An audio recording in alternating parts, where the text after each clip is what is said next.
Thank y'all for coming. You know, as you looked at the tape from last week, I mean, obviously our guys were disappointed in the outcome, but as you break it down, did a lot of things good. Loved the way our guys competed. I thought gave us an opportunity to win the game late. Made some really good adjustments throughout the game with everything that had gone on. I thought our guys really did a nice job of going out in the field and handling those parts of it. Uh, Played extremely hard, very proud of their effort, being resilient. A lot of teams, I think, at the end of that second quarter or right there at halftime might have folded up tents, and I thought our guys really came together well and came out in the second half and really battled. I thought our defense in the second half was outstanding, created some turnovers, stopped a lot of big drives in there. And then offensively, again, I thought we did some good things. We needed to capitalize on a few others, but proud of our football team from that standpoint. Again, Ole Miss is a good football team, and but I think we have a good football team as well. This week, got an extremely tough test. I mean, we're talking about the defending conference champions make it to the playoffs. Coach Fickle and I know each other well. I think he does an outstanding job there. I think they're an outstanding program. I can't remember the last time they actually lost a conference game. So we've got our hands full again this week, knowing that this is going to be a great battle. We've already had some great battles with them in years before.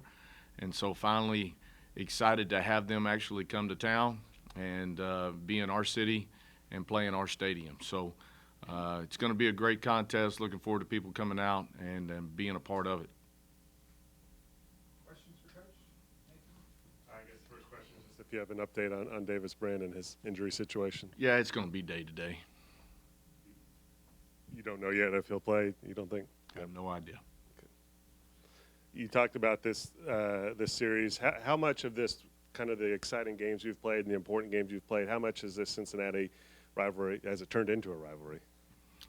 Well, I think it has probably turned into that type of rivalry type game. I mean, just with the games that we played versus each other, with the things that have been on the line most of the time when we have played, I think this game has been pivotal in conference play throughout. Don't see that it's going to be any different again this year. Every conference game matters, and our conference obviously is very talented, very strong top to bottom.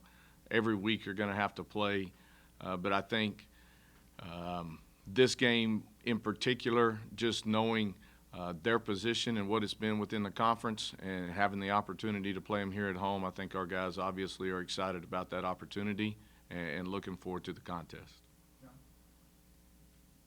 Without knowing if Davis is going to play, can you just talk about Braylon again and kind of what, if he's in there, what he's got to, what are you looking for him to improve on and kind of his progress in the last game? Yeah, I thought Braylon stepped in the other day and really did some nice things.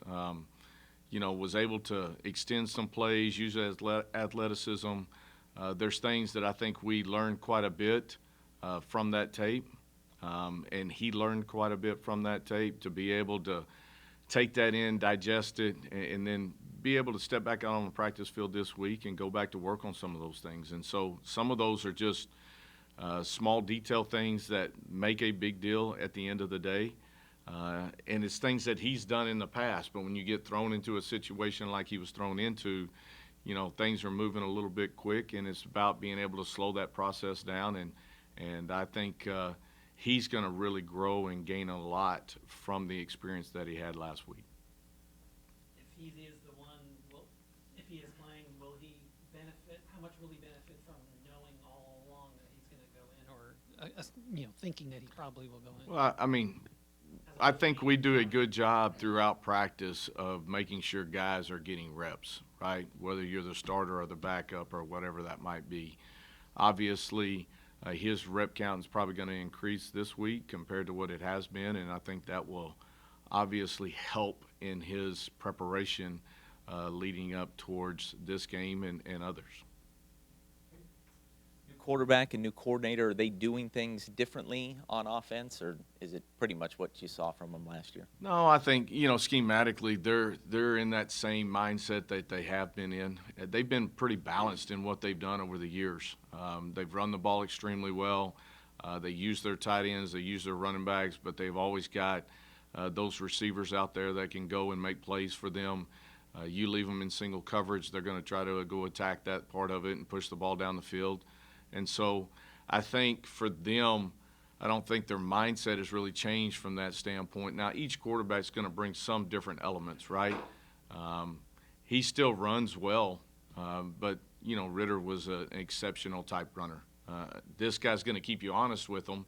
I think he does a nice job in the passing game side of it.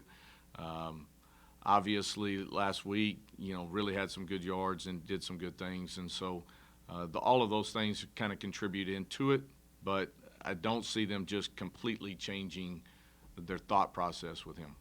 And their corners were probably the best in the country last year. How different are they defensively? Well, defensively, schematically, they're the same. They're gonna be very difficult to run the football against. They're always difficult to throw the football against. You look at what they do schematically from that standpoint. Now, they don't have Gardner and those guys all back there that have been playing together for 3 or 4 years, but they moved some pieces around. 9 was their nickel, or what we call their nickel. Generally, they play kind of with a 3-corner premise to them, so they got 3 corners on the field, and they're going to play a lot of man coverage with that. They're going to try to keep a lot of eyes to the box and try to stop you from running the football. And so I think their linebackers play very aggressively, really play downhill. There are a lot of movement up front, a lot of twist game up front, a lot of blitz from different areas, and so they're going to cause you some issues. You got to do a great job of targeting things right, coming off the football and creating movement.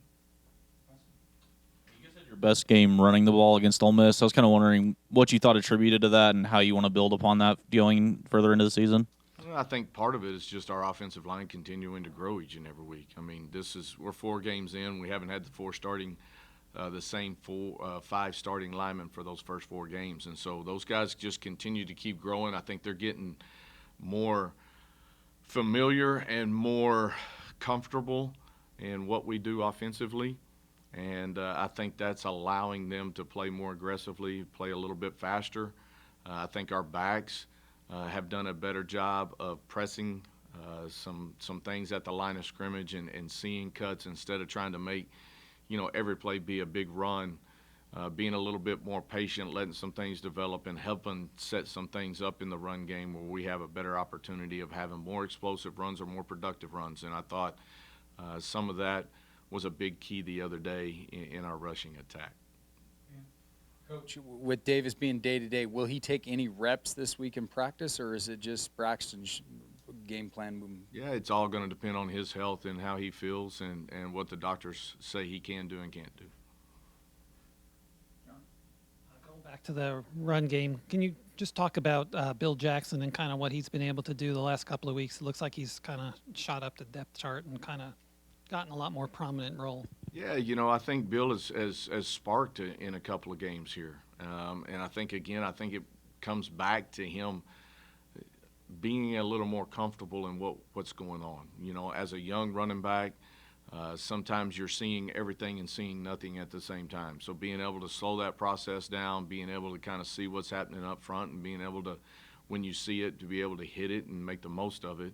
I thought he has had some explosive runs in the last 2 games, and that obviously builds his confidence and continues his growth as a running back, and he's been able to step in and do some really good things. So that running back room is continuing to grow just like our O-line has, and Steve's obviously the oldest guy in there, but the other 2 are pretty young. So they're kind of growing as the O-line grows, and I was really proud of the production and what they put on tape last week.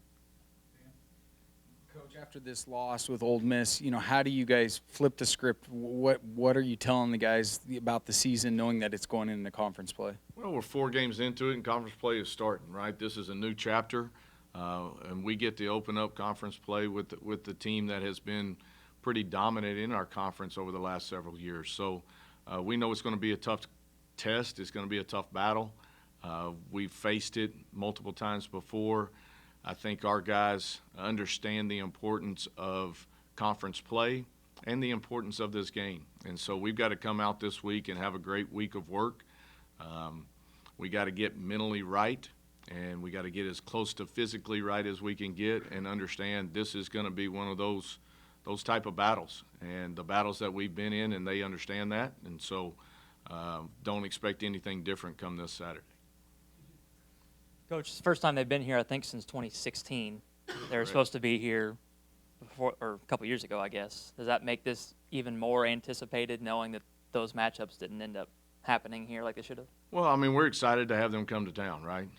Like you said, they haven't been here since 16. I think Tuberville was the coach at that time, and Zach, who is now the head coach at Cincinnati, was the offensive coordinator. I think they threw every trick play in the book in the first quarter. And then I think they've only been here 3 times in the last 30 years. So with them leaving the conference, obviously this is going to be probably the last time we get an opportunity to have them in town. And so I think all those factors kind of add up to that. But I think more than anything, it's not about the location. It is about what's going to happen in between the white lines and guys in their mindset of what that's going to look like. Isaiah Epps has a touchdown in 3 straight games and transferred in this January. I was wondering just kind of what he's done for the team and how he's working his way into the offense.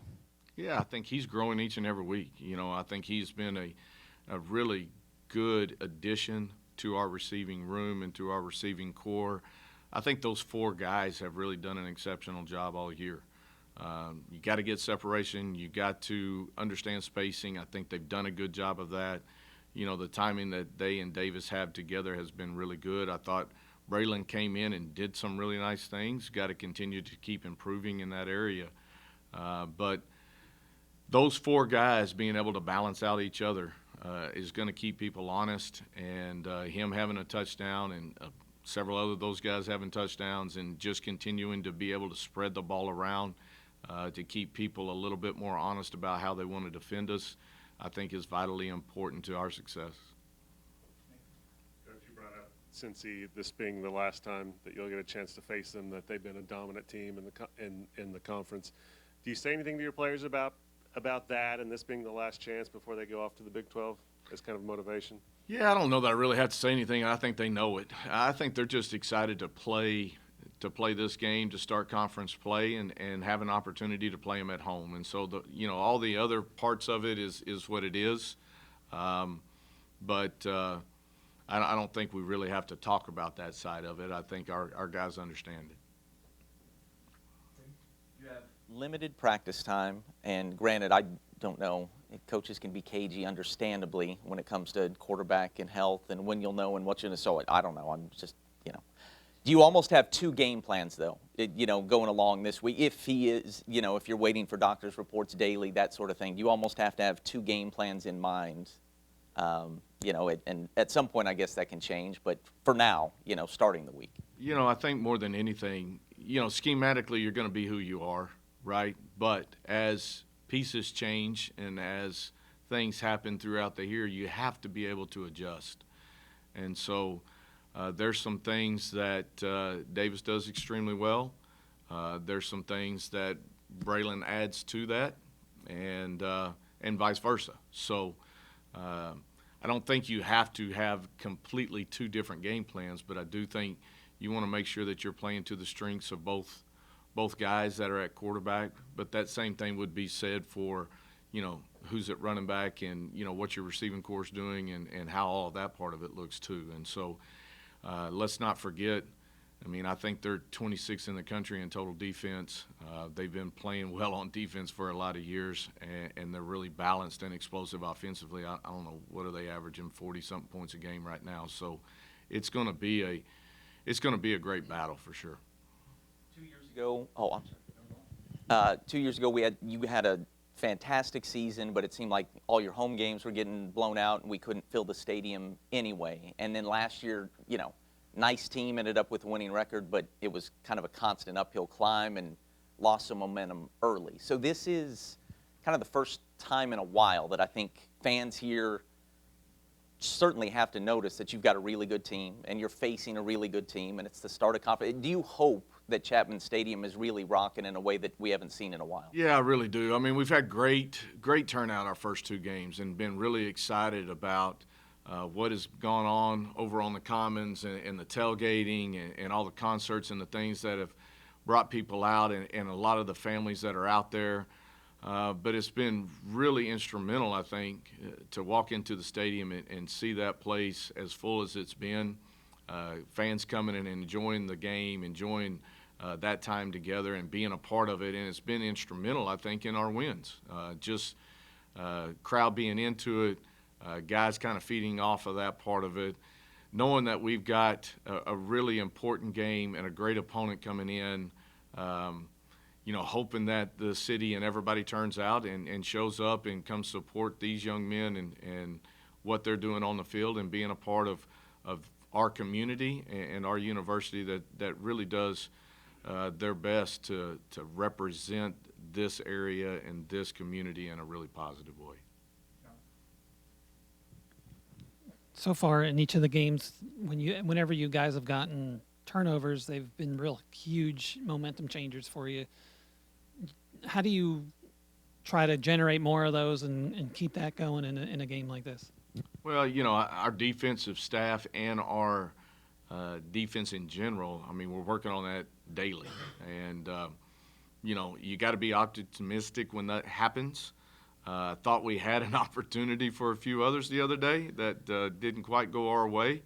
But as long as we're creating those and putting ourselves in a position to make those things happen, winning the turnover battle is crucial in just about every game.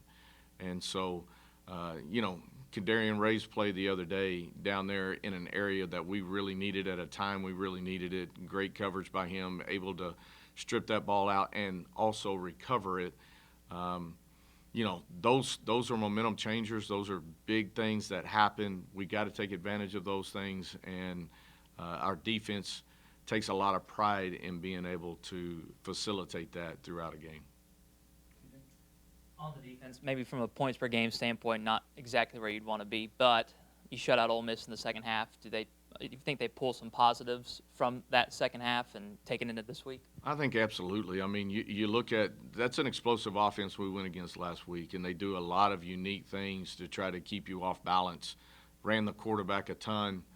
That being said, I thought again in the second half, guys came out really locked in. We made some adjustments at halftime, and I thought more than anything, we did just a much better job of tackling in space in the second half.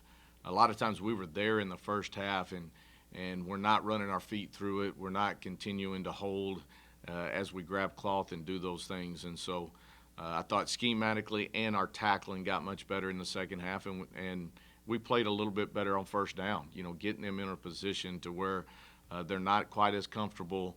They're not being able to tempo the way they wanted to tempo. So I was proud of our defense, and I think they built a lot of momentum and confidence in what they did in the second half.